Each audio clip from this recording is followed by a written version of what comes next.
লালমনিরহাট, চাঁপাইনবাবগঞ্জ, মেহেরপুর ও নওগাঁ সীমান্ত দিয়ে দুই-একদিন ধরে ভারত থেকে পুশিনের চেষ্টা করছে বিএসএফ।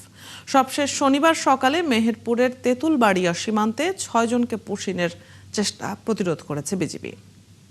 আদিতমারির দুর্গাপুর এবং পাটগ্রামের শ্রীরামপুর ও আউলিয়া সীমান্তে বিএসএফের পুশিনের চেষ্টা রুখে দিয়েছে এলাকাবাসী। জেলার ৩ সীমান্তের শূন্যরেখায় অবস্থানের পর শুক্রবার রাতে ৩৪ জনকে ফেরত নেয় বিএসএফ।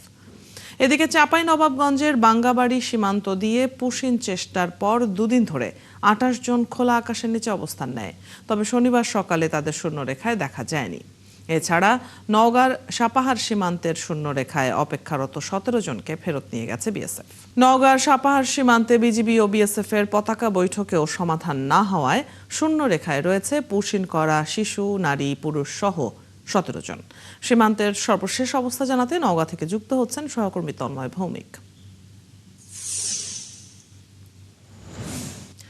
তন্ময়, আবারও পতাকা বৈঠকের কোনো সম্ভাবনা আছে কিনা, আর শূন্য রেখায় থাকা ১৭ জনের সবশেষ অবস্থা জানাবেন।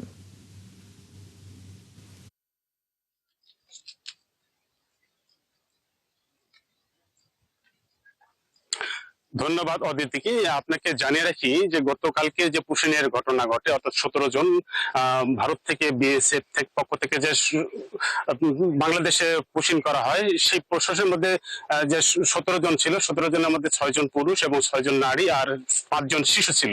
সেই তাদেরকে গতকালকে কিন্তু একাধিক দুপুর ২টার দিকে একটা পতাকা বৈঠক হয়। সেই বৈঠকে কিন্তু বিএসএফ এর পক্ষ থেকে নেওয়া হয়নি। ওদিকে বাংলাদেশের পক্ষ থেকে বিএসএফ সেটা গ্রহণ করেনি, অর্থাৎ বাংলাদেশের যে নাগরিক সেটা কিন্তু তারা প্রমাণ দিতে পারেনি। এবং বিএসএফ এর পক্ষ থেকে কড়া প্রতিবাদ জানানো হয়েছে যে যদিও তারা যদি বাংলাদেশের নাগরিক হয়ে থাকে সেখানে রাষ্ট্রীয়ভাবে সেখানে দিতে হবে এবং প্রমাণপত্র সহ দিতে হবে, কিন্তু সেটা বিএসএফ দেখায়নি এবং তারা জোর করে একরকম করে বাংলাদেশে পুশিন করতে চেয়েছিল।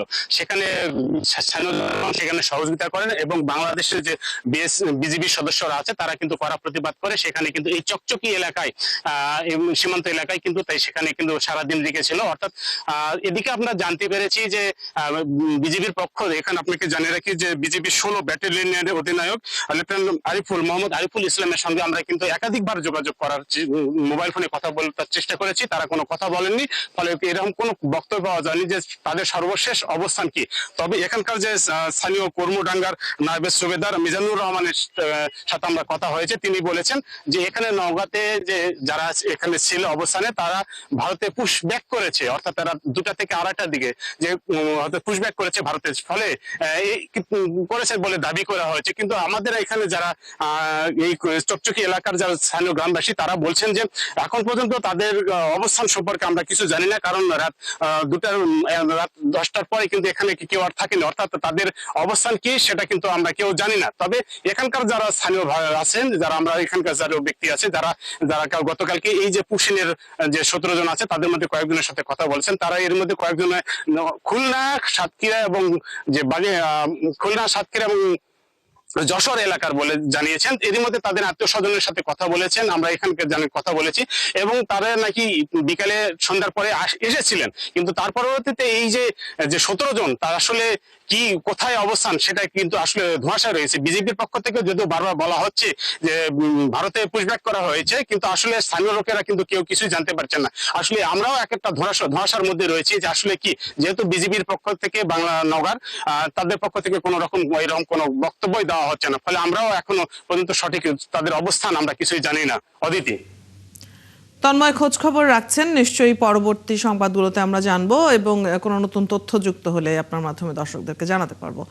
দর্শক, নওগাঁ থেকে সহকর্মী তন্ময় ভৌমিক সীমান্তের খবর জানিয়ে দিচ্ছিলেন।